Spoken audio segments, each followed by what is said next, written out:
ಆಡಳಿತ ವರ್ಗಗಳ ಅಸಡ್ಡೆ, ಬೇಜವಾಬ್ದಾರಿ ಹಾಗೂ ನಿರ್ಲಕ್ಷ್ಯತನದಿಂದ ಕನ್ನಡ ನೆಲದಲ್ಲಿ ಕನ್ನಡಿಗರಿಗೆ ನೆಲೆ ಇಲ್ಲದಂತಾಗಿದೆ.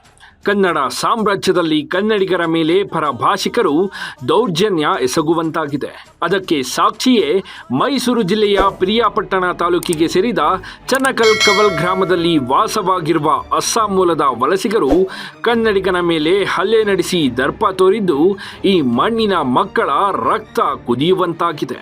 ಅಲ್ಲಿ ಏನಾಯ್ತು ಅಂದ್ರೆ,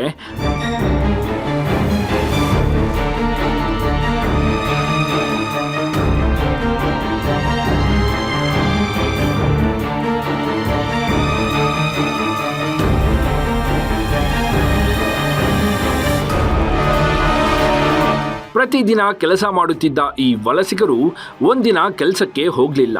ಆಗ ಅವರನ್ನ ಕೆಲಸಕ್ಕೆ ಕರೆದುಕೊಂಡು ಬಂದ ವ್ಯಕ್ತಿ ಯಾಕೆ ಕೆಲಸಕ್ಕೆ ಬರುತ್ತಿಲ್ಲ ಎಂದು ಕೇಳಿದಾಗ ಅವರು ಹೆಚ್ಚು ಸಂಬಳ ಬೇಕು, ಇಲ್ಲದಿದ್ದರೆ ಕೆಲಸ ಮಾಡುವುದಿಲ್ಲ ಅಂತ ಹೇಳಿದ್ದಾರೆ. ಆಗ ಮಾತಿಗೆ ಮಾತು ಬೆಳೆದು ಕನ್ನಡಿಗನ ಮೇಲೆ ಹಲ್ಲೆ ನಡೆಸಿ ಪುಂಡಾಟ ಮೆರೆದಿದ್ದಾರೆ. ಇಂತಹ ಕೃತ್ಯವನ್ನ ನಮ್ಮ ಗೌಡ್ರು ಯಾವತ್ತೂ ಸಹಿಸೋದಿಲ್ಲ.